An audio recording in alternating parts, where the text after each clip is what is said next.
Hi guys! Welcome back to CJ's Keto Kitchen. Tonight we are going to be making a classic American comfort food, and we're going to be doing it keto style, and that is Salisbury steak. So come along with us and let's get started.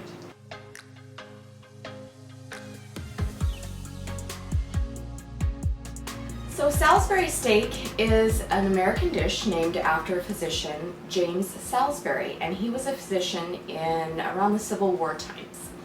And he was one of the first proponents actually of a low carb diet. He believed that a mostly meat diet with very little starch and very little vegetables would help cure some of the chronic conditions that he saw in the soldiers that he was treating.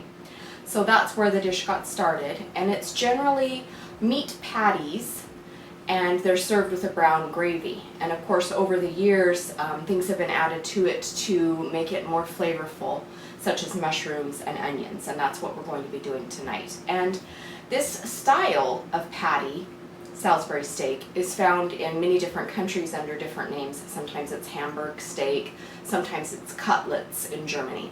So anyway, if you're familiar with any of those, hopefully you will enjoy this, and let's go ahead and get into making the dish. Okay, so to start our Salisbury steak, we are going to begin in a bowl because we're going to form our patties together, and then we're going to brown them before we put them in the oven with our gravy.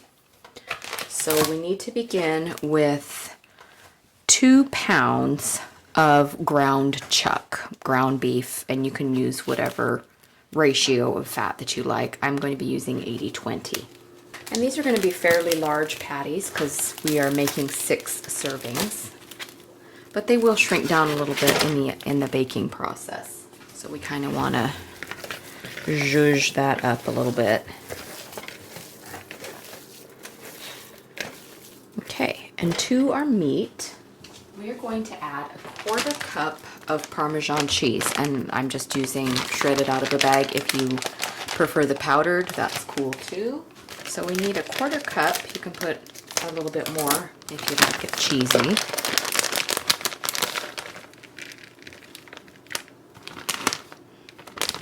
We're also going to add a 1/4 cup of pork rinds that I have blended up in my blender. You can just bash them if that's what you like to do, but they just need to be ground. So that's about a 1/4 cup. We need 1 egg.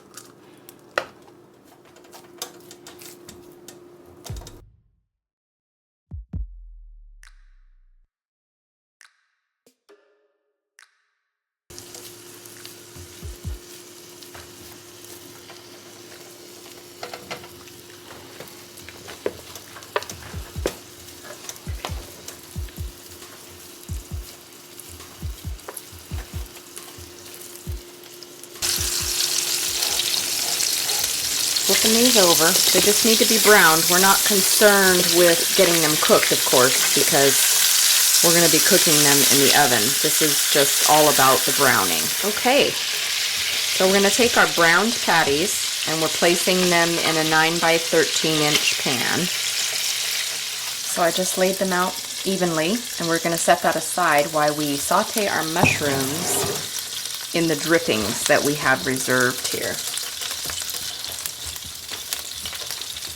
So I've sliced our mushrooms. I have about a 1/2 pound of button mushrooms here, but feel free to use any kind of mushrooms that you like. I also have another 1/4 cup of onion for our gravy. So I'm just going to put all of that into our drippings, and we are going to saute it.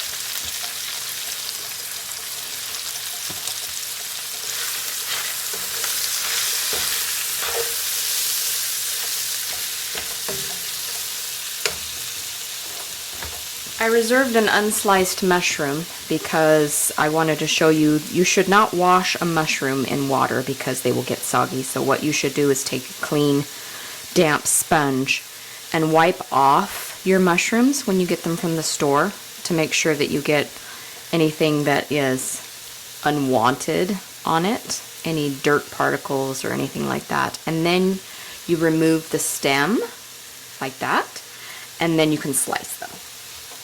So I sliced him, and he's getting thrown in too.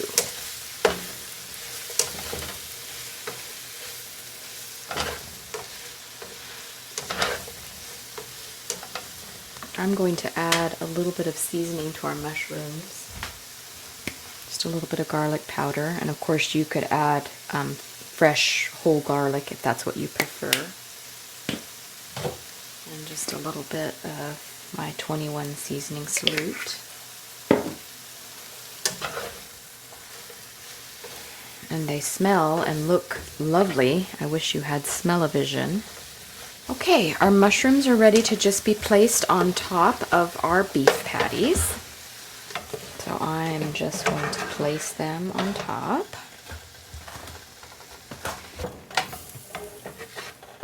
And now we need a saucepan to start our gravy. They're going to go over all these delicious goldenness. So for our gravy, we are going to need 2 cups of beef broth, and I'm just using canned beef broth here. If you have bone broth, awesome. And we're going to want this to come to a simmer, so we want the heat fairly high to begin with. And to that, we are going to add 3 tablespoons of Worcestershire sauce.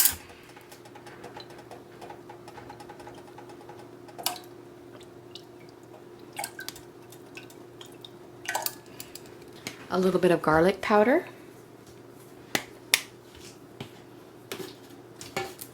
And 2 teaspoons of tomato paste. So there's 1 and 2. Just going to start whisking that in a little bit. We also want to add about a cup of water.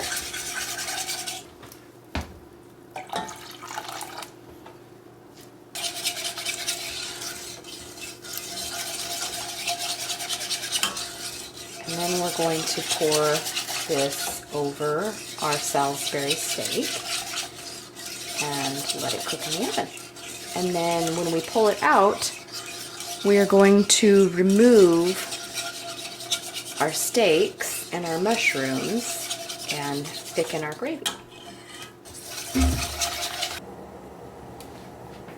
Okay, so our gravy mixture has come to a boil, and we are going to pour that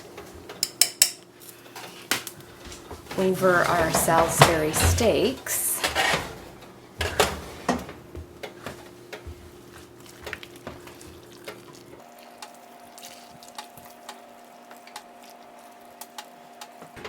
And that's going to provide a nice, yummy, seasoned broth for them to poach in for an hour. So that's 300 degrees for 1 hour.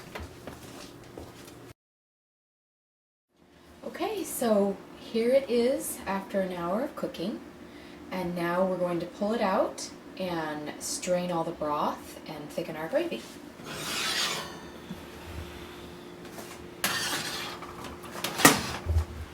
So I'm going to take the patties out. Maybe. Maybe I should be using my slotted spoon instead.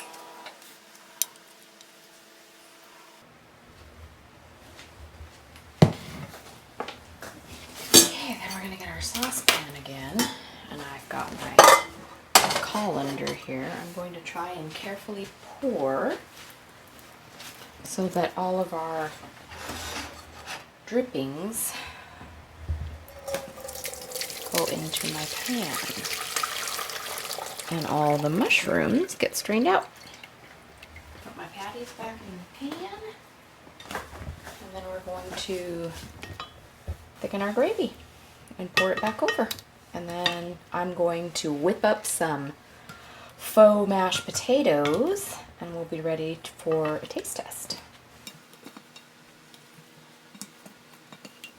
Okay, so we're going to put our mushrooms back on our delicious steaks, and we are going to raise the temperature on our strained drippings because we want to bring them almost to a boil.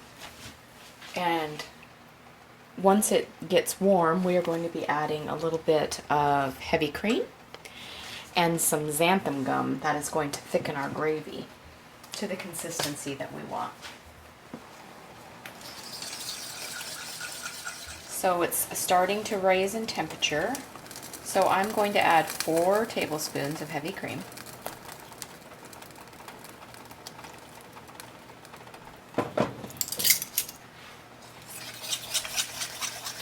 And that kind of gives us that brown gravy look.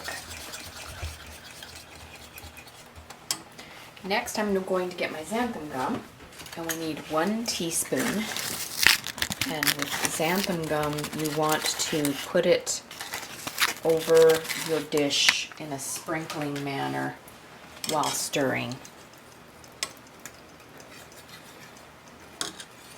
or it will get gummy, and we don't want that.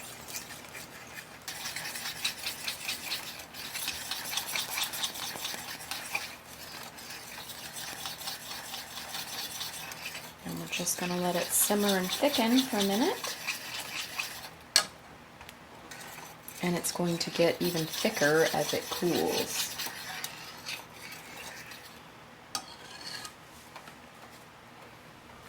So I have the heat on about medium right now to let it kind of simmer. After we raised the temperature up just to get it heated, you do want to put it down to a lower simmer so you don't have any scorching problems. And it is starting to get a little thicker. Okay, our gravy has thickened, and we're going to pour it back over our Salisbury steaks and get ready to serve.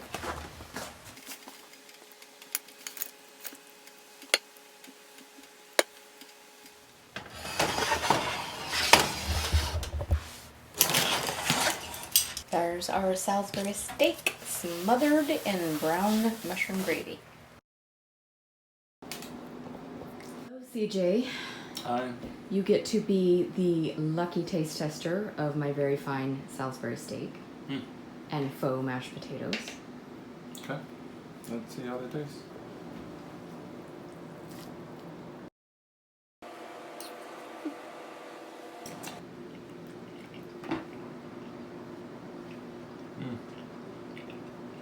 That's really good. Wow, really good, baby. What's good about the faux mashed potatoes? Just meat and gravy. But it's really good. The gravy's really good as well. Good. Yeah. Good. So, good job. Stick to your ribs food. Oh yeah. And, Keto comfort food. Keto comfort food. It's really, really delicious. Bye. Thanks for joining us again tonight, you guys. We hope that you enjoy this as much as my family enjoys it, and we're looking forward to our leftovers tomorrow night. We hope that you will consider subscribing and hitting the notification bell. We upload new content twice a week. We upload our new recipes on Sundays, and we have keto conversations on Wednesdays where we talk about keto topics and encourage each other on our keto journey. If you need any macros or recipe ideas, those can be found on our blog, and that's cjsketokitchen.com. And also the faux mashed potatoes that we served during the taste test, the recipe for those will also be found on the blog if you're interested in that. We hope to see you again next time on CJ's Keto Kitchen. Bye.